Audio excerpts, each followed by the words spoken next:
Isso aí. Boa noite, de novo.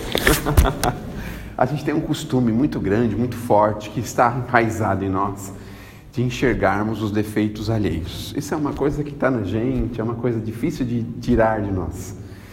Mas a ideia da doutrina de 150 anos atrás é justamente combater esses maus hábitos que nós temos.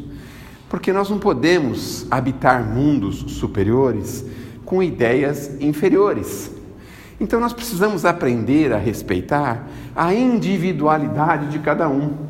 Às vezes a gente tem vontade assim de falar umas verdades para a pessoa, a gente às vezes fica naquela coisa de comentar com outras pessoas, e a gente vive aí um drama muito grande por conta disso. E os espíritos amigos vieram até nós para dizer o seguinte, que nós precisamos preocupar principalmente conosco. Então, às vezes a gente vai, às vezes não, sempre nós vamos encontrar pessoas que vivem dificuldades e vivem dramas. Aliás, nós não podemos esquecer de que nós estamos num planeta que recebe, abriga espíritos que nem nós. Aí vocês perguntam assim, mas como assim? Se eu sou uma pessoa perfeita, então o planeta é perfeito, não é? Mas, na verdade, o planeta é um planeta onde abriga espíritos que têm problemas morais. Todos nós aqui na Terra temos problemas morais para serem resolvidos. Então, a gente às vezes aponta um defeito de uma pessoa, a gente fala sobre uma determinada outra pessoa, mas a gente se esquece que nós também temos os nossos. Nunca podemos esquecer que Jesus deixou com a gente um preceito bonito: não julgueis. E nós estamos o tempo todo julgando, estamos o tempo todo apontando, estamos o tempo todo criticando as pessoas pela forma em que elas são, do jeito que elas se comportam. E na verdade nós precisamos se preocupar profundamente com a gente mesmo. Essa é a ideia. Porque, vocês já pensaram, a gente chega lá no mundo espiritual, mas fiquem tranquilos. No caso de vocês, talvez daqui uns 100, 120 anos. No meu, talvez daqui 1 hora, 40 minutos, ou sei lá, daqui 1 semana, né? Mas a gente chega no mundo espiritual e aí vamos pensar assim, bom, escuta, como é que foi a vida do seu vizinho lá? Ele se comportou bem? Nós vamos responder por ele? É difícil a gente aceitar isso, né? A gente não vai responder por ele. Como é que foi a vida lá do seu patrão? Ele andou bem, andou nos caminhos certos, fez as coisas direitinho? Como é que foi a vida, sei lá, do seu marido, da sua esposa, do seu filho, da sua filha? Como é que ela foi? Nós vamos responder por eles? Claro que nós estamos juntos para nos ajudarmos, mas não para afundar ninguém, nem pisar sobre a cabeça de ninguém. Nós estamos aqui no possível levantar. Se formos pesquisados, se formos questionados, a gente dá a nossa opinião. Mas na maioria das vezes a gente fala a coisa antes de ser convocado para tanto. Na maioria das vezes a gente tem sempre uma palavrinha ácida, crítica, para fazer sobre as pessoas. Então nós temos que entender que quando a gente chegar lá do outro lado da vida, o que vai acontecer? O que nós fizemos? Nós temos que prestar conta de nós mesmos. Já pensaram como vai ser difícil? Fala assim, então eu me perdi um pouquinho porque eu estava muito interessado em saber os presidentes do Palmeiras. Cuidava da vida deles, falava para todo mundo o que eles faziam. O presidente do Corinthians, o presidente do Brasil, o ex-presidente do Brasil. Nós estamos muito preocupados em saber, em corrigi-los. É isso que nós estamos preocupados. Mas e nós? Os Espíritos ainda dizem o seguinte, e aí tem um preceito, inclusive psicológico, que diz assim: quando a gente enxerga um defeito no outro, sabe o que acontece? A gente enxerga o nosso próprio defeito. Meu Deus do céu! Então você fala assim, nossa, fulano é ladrão. Cuidado, porque se bobear, você também fica com as coisas dos outros. Fulano roubou no governo. Cuidado, porque se você estivesse lá, talvez você fizesse pior.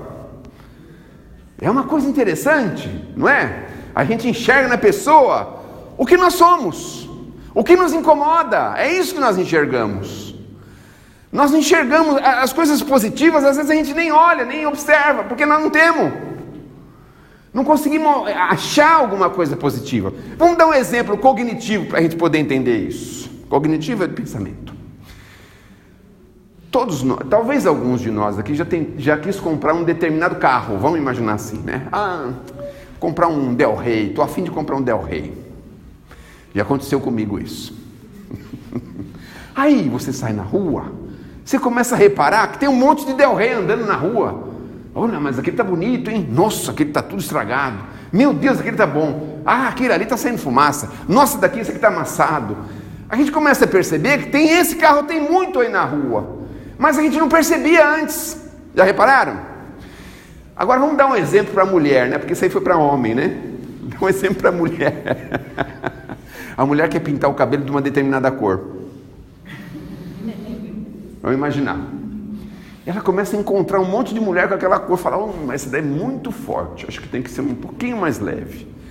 Nossa, ficou bem, né? Ficou muito bom, mas eu não posso falar para ela, né? Lógico, né? Só posso falar para mim, não posso falar para ela que ficou bom, né? Então a gente começa a reparar nas cores do cabelo das nossas companheiras, porque nós estamos querendo pintar o cabelo daquela cor. A gente está querendo fazer um passeio para determinado lugar. É impressionante, a gente encontra pessoas que foram para lá. E a gente conversa com as pessoas, foi lá, aconteceu assim, assado. Veja que interessante. Então isso significa o seguinte, que nós precisamos abrir os nossos corações, os nossos pensamentos, para as coisas boas que tem em nós. Nós já temos muita coisa boa e a gente não sabe. Meu Deus, se a gente soubesse quanta coisa boa a gente já tem. Quanta coisa boa. Olha, é provável que algumas de vocês façam um bolo que ninguém aqui nessa sala consiga fazer igual. É provável, inclusive, que alguma de vocês aqui tenha uma receita, por exemplo, de transformar feijão queimado em mousse de chocolate. Tem alguém que tem essa receita? Estou procurando há muito tempo, mas não achei ainda. Ninguém. Estou procurando. Eu ouvi falar que existe, mas eu não achei ainda. Então nós temos tantas coisas boas. Alguns de nós aqui têm uma disciplina enérgica consigo mesmo. Tem uma postura de trabalho, que é aquele trabalho perseverante. Não desanima por nada. Está todo mundo batendo na cabeça, nas costas, tudo quanto é lugar. Ele está firme lá no trabalho dele, no posto de serviço que ele está. Todo mundo reclamando, explica, sai daí, você não ganha nada, estão te explorando, estão não sei o quê. Ele está firmão lá, cumprindo direitinho o horário dele, as coisas que ele tem que fazer, tudo que ele precisa fazer.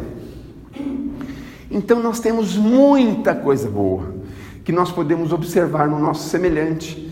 E se nós não temos as coisas boas, se a gente abre o coração para isso, a gente começa a procurar o que o nosso semelhante tem de bom, para a gente procurar imitar, para a gente procurar seguir o mesmo caminho. Então é assim, a pessoa gosta de se movimentar, se exercitar. Vou procurar também me exercitar um pouquinho. Nossa, a pessoa é comedida na mesa, ela come pouquinho.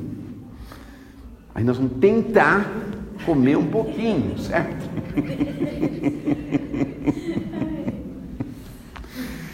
Mas procurar o bom exemplo.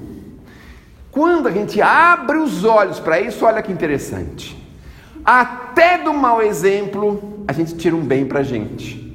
Porque aí você vê, por exemplo, uma pessoa alcoolizada na rua, e aí você fala, ai meu Deus do céu, não posso exagerar no álcool, olha que coisa feia que é isso. A gente tira um bom exemplo para a gente. Você vê um malfeitor que foi aí denunciado, foi encontrado, foi pego em flagrante, você fala, meu Deus do céu, isso é uma coisa que ninguém pode fazer mesmo, eu jamais quero fazer uma coisa dessa.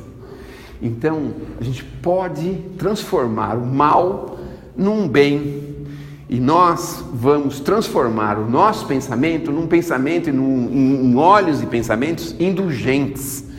Então a gente vai ver que as pessoas têm qualidades, que todos nós temos um conjunto de coisas que são muito boas, são muito positivas, mas por um hábito infeliz, a gente foca, a gente só observa as coisas infelizes que a pessoa tem.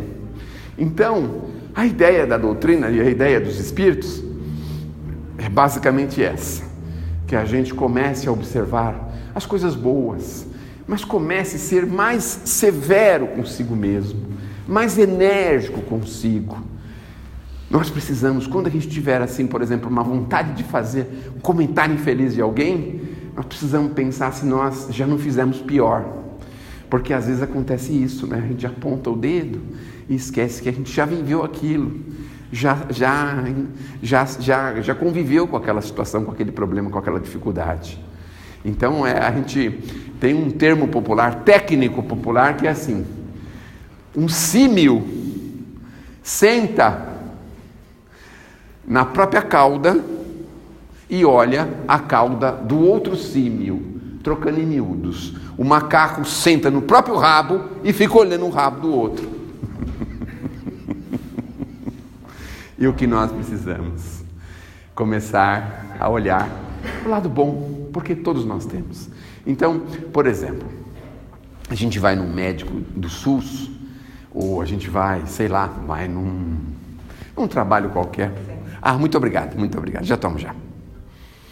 A senhora está um pouco aflita com a minha respiração, né? Eu estou sempre assim, no limiar da vida e da morte. Pode ser que eu caia daqui a pouco aqui, então... Tá bom, estou sobrevivendo, vou sobreviver. Então a gente vai, por exemplo, num hospital público, vamos num balcão, num comércio.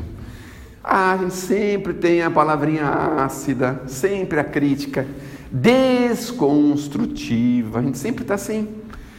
Porque o médico demorou. Porque aqui é sempre assim, não tem ninguém de bem aqui, são só pessoas do mal. A gente vai comprar alguma coisa, que cara mal criado, mal educado, Deus me livre. A gente está sempre assim, a gente vive assim.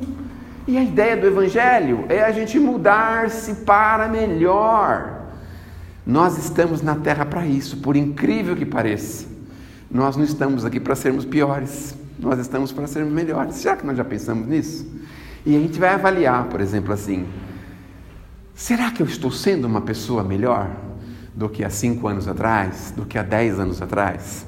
Eu continuo egoísta de como eu era há 20 anos atrás, 30 anos atrás?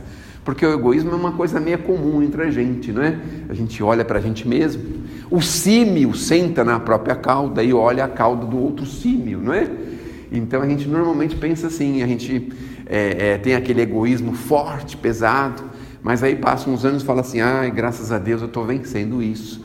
Hoje eu não sou tão egoísta como eu era há 10, 15, 20 anos atrás.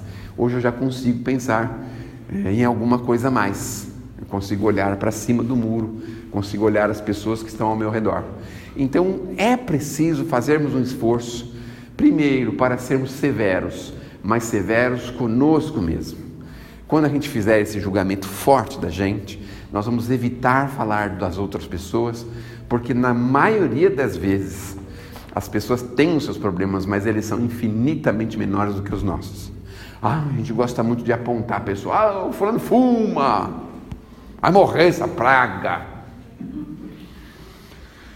A gente não fuma, não é? Mas a gente tem uma boca tão ácida que se falar perto de alguém é capaz de dar um desmaio, alguma coisa na pessoa, não é mesmo? Ou sei lá, né? Se a gente tiver uma saliva aí que escape da boca da gente e atinge algum órgão da outra pessoa, é capaz de furar a pessoa, de tão ácido que a gente fala, né? Então tomemos esse cuidado, façamos um esforço para sermos melhores, porque olha, passar pela terra, quanta coisa a gente não vive aqui, quanto dissabor, quanto problema, quanta dificuldade. Chega no mundo espiritual e fala: mas meu irmão, você está do mesmo jeito, sofreu tanto, morou lá em São Mateus, precisava 2 horas para chegar no centro da cidade, pegava um ônibus lotado, ia entrar no terminal, não era por aquela entrada, é pela outra, sofria tanto, e o que adiantou? Meu irmão, você se meteu a fazer palestra, meu irmão, não mudou nada, chega atrasado nos eventos, não muda nada, anos, séculos desse jeito, precisa se melhorar, distraído, sempre acha que é 8h30, sempre pensa que está adiantado, puxa vida, tantos anos, vai ter que voltar de novo. Agora vamos arrumar uma casa um pouquinho mais longe, lá na Avenida Sapopemba, número 25.500, para você chegar lá antes das 8. Vamos colocar você lá em Interlagos para ver se você consegue se disciplinar, não é? Que Deus nos abençoe, que Jesus nos ilumine, que possamos sair daqui em condições renovadoras, com vontade de renovar, porque o Emmanuel tem uma frase bonita que diz assim: ninguém progride sem renovar-se. Muito obrigado e não desanime, viu? Toda terça-feira vem pessoas muito competentes aqui e pontuais, tá bom?